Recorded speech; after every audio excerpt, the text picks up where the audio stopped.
Dear students, आज हम लोग पीजी सेमेस्टर 2 के क्लास में CC5 में हम लोग न्यू पब्लिक एडमिनिस्ट्रेशन के बारे में पढ़ेंगे। न्यू पब्लिक एडमिनिस्ट्रेशन आंदोलन लोक प्रशासन के नवयुवक विद्वानों का आंदोलन है। यह आंदोलन 1960 के दशक के उत्तरार्ध में शुरू हुआ और लगभग एक दशक तक सामाजिक जागरण का उत्प्रेरक बना रहा।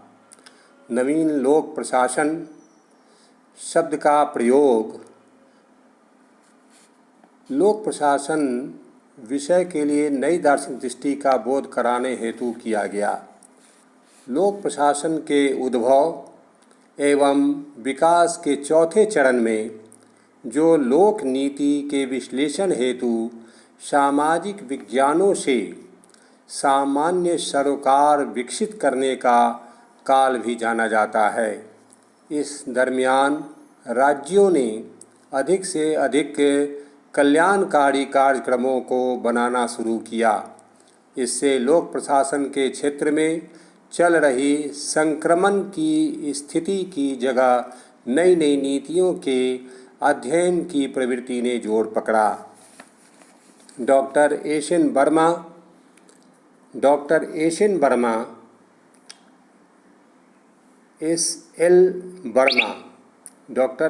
वर्मा लिखते हैं, लोक प्रशासन का नया जगत परिवर्तन की दिशा में इतना आगे निकल गया कि पुराने प्रशासनवेत्ता बहुत पीछे रह गए। लोक प्रशासन अपने कतिपय विषयों और विवादों जैसे राजनीति प्रशासन, सूत्र मंत्रणा, सामान्यज्ञ एवं विशेषज्ञ, जर्नलिस्ट एवं स्पेशलिस्ट उसको कह सकते हैं आदि द्विभागीकरणों का त्याग हो चुका था।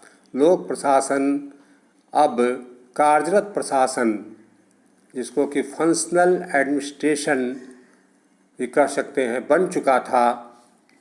लोक प्रशासन के क्षेत्र को परिभाषित करने के प्रयास में वह क्षेत्र ही गायब हो गया। वह निर्णय निर्माण से नीति निर्धारण तक जाकर ही नहीं ठहरा, अपितु नीति विज्ञान से नीति विश्लेषण से नीति क्रियान्वयन तक चला गया है। 1960-70 के दशक में होने वाले समस्त परिवर्तनों का नवीन लोक प्रशासन प्रतिनिधित्व करता है। नवीन लोक प्रशासन के प्रमुख आयाम सहभागिता, विकेंद्रीकरण, मानव प्रेम, ग्राहक उन्मुखीकरण प्रशासन, लोकतांत्रिक निर्णय प्रक्रिया, तटस्थता के बजाय मूल्यों पर आधारित सेवा भावी प्रतिबद्ध लोक प्रशासन। नवीन लोक प्रशासन की मान्यता है कि प्रशासन तो एक साधन मात्र है, मानव कल्याण ही उसका अंतिम लक्ष्य है। वाल्डो ने भी कहा है, वाल्डो के शब्दों में हम कह सकते हैं, नवीन लोक प्रशासन मानकात्मक सिद्धांत, इसको कि नॉर्मेटिव थ्योरी भी कह सकते हैं, दर्शन, फिलॉसफी, सामाजिक प्रतिबद्धता, सोशल कंसर्न तथा सक्रियतावाद, एक्टिविज्म की दिशा में एक प्रकार का क्रांति घोष है। इस प्रकार ड्वाइट वाल्डो नवीन लोक प्रशासन के जनक माने जाते हैं। कैंपबेल ने भी कहा है, नवीन लोक प्रशासन पुराने लोक प्रशासन से भिन्न केवल इसलिए है कि यह अन्य युगों की अपेक्षा एक भिन्न प्रकार की सामाजिक समस्याओं के प्रति सहानुभूतिपूर्ण है। 1968 के बाद लोक प्रशासन के अध्ययन क्षेत्र में नए विचारों का सूत्रपात हुआ और इन विचारों को और इन विचारों को नवीन लोक प्रशासन की संज्ञा दी गई। 1967 में सार्वजनिक सेवाओं संबंधी उच्च शिक्षा पर हनी रिपोर्ट के प्रकाशन के साथ ही नए लोक प्रशासन को मान्यता प्राप्त हुई। नवीन लोक प्रशासन को आगे बढ़ाने में लोक प्रशासन के सिद्धांत एवं व्यवहार संबंधी सम्मेलन 1967, मिन्नो-ब्रुक सम्मेलन 1968 की भूमिका अत्यंत उल्लेखनीय रही है।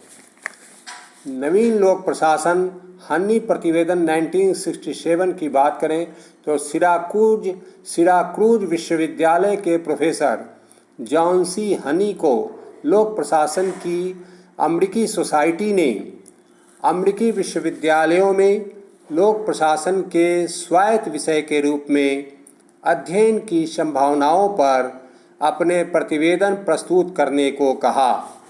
उन्होंने लोक प्रशासन से संबंधित कतिपय समस्याओं जैसे स्वायत्त विषय के रूप में विश्वविद्यालयों में लोक प्रशासन के अध्ययन, शोध हेतु धन का अभाव, लोक प्रशासन एक विषय है या विज्ञान या एक व्यवसाय है, लोक प्रशासन के विद्वानों एवं प्रशासकों में अंतर का अध्ययन किया और कई सुझाव सन 1967 में अपने प्रतिवेदन में दिए।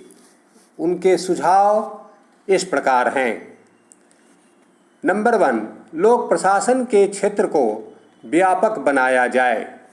नंबर 2, लोक प्रशासन के अंतर्गत संपूर्ण शासकीय प्रक्रिया कार्यपालिका, विधायिका तथा न्यायपालिका को शामिल किया जाए। लोक सेवा शिक्षा संबंधी राष्ट्रीय आयोग की स्थापना की जाए। नेक्स्ट, जो अध्ययनकर्ता लोक सेवा को जीविका के लिए अपनाना चाहें उन्हें छात्रवृत्तियां दी जाएं। शासकीय एवं सार्वजनिक मामलों संबंधी शोध कार्य में रत व्यक्तियों को आर्थिक एवं अन्य सहायता दी जानी चाहिए। हनी प्रतिवेदन की इस आधार पर आलोचना की गई कि इसमें परिवर्तनशील समाज में लोक प्रशासन की भूमिका पर कुछ भी नहीं कहा गया था। अब हम लोक प्रशासन के सिद्धांत एवं व्यवहार पर एक सम्मेलन हुआ 1967 में उसके बारे में हम कुछ चर्चा करेंगे।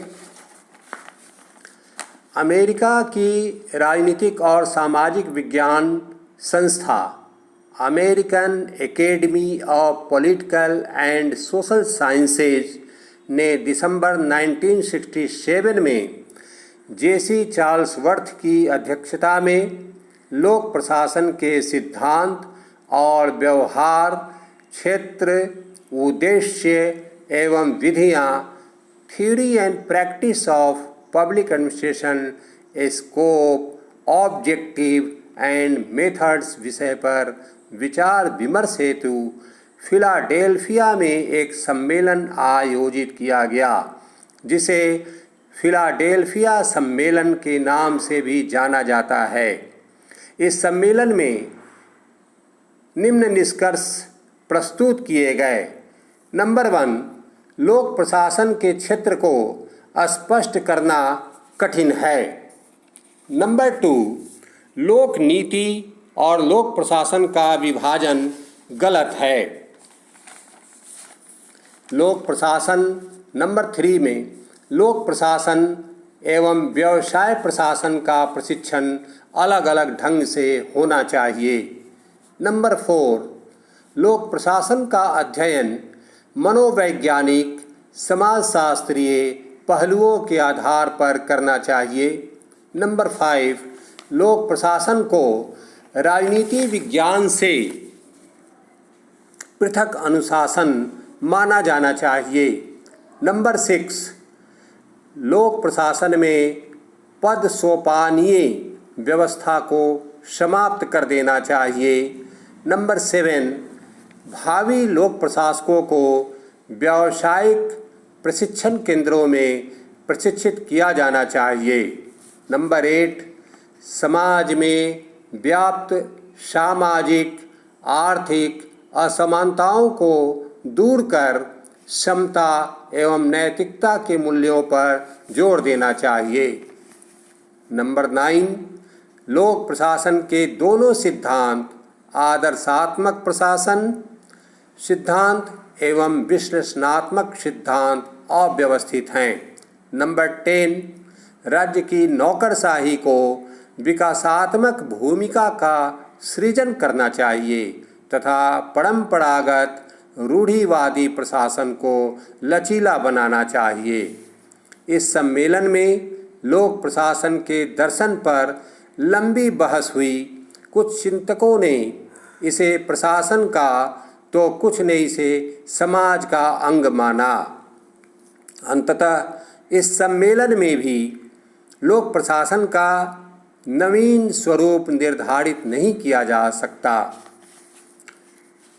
अब हम मिन्नो ब्रुक सम्मेलन 1968 में जो हुआ था उसके बारे में कुछ जिक्र करेंगे। मिन्नो ब्रुक सम्मेलन का आयोजन 2 कारणों से हुआ, जिसमें पहला 60 के दशक का अनेक सामाजिक समस्याओं से घिरा संक्रमण का काल था, जिसे डवाइट वाल्डो ने अपने 1968 के तत्कालीन लेख क्रांतियों के काल में लोक प्रशासन public administration in A time of turbulence, जो पब्लिक एडमिनिस्ट्रेशन रिव्यू में प्रकाशित हुआ था, को उजागर किया। दूसरे, लोक प्रशासन से संबंधित युवा विद्वानों एवं व्यवहारवादियों का वर्ग जो प्रचलित परंपरावादी लोक प्रशासन की व्यवस्था से संतुष्ट नहीं थे, वे इस संक्रमण काल से निकलकर प्रशासन से सामाजिक न्याय व प्रशासनिक प्रभावशीलता को सुधारने तथा प्रशासनिक प्रक्रियाओं में नागरिकों की भागीदारी को बढ़ावा देना चाहते थे। संक्षेप में हम यह कह सकते हैं कि मिन्नो ब्रुक सम्मेलन लोक प्रशासन पर युवा व शैक्षिक मेलजोल व नवीन विचारों के आदान प्रदान का सम्मेलन था, जिसने नव लोक प्रशासन को जन्म दिया।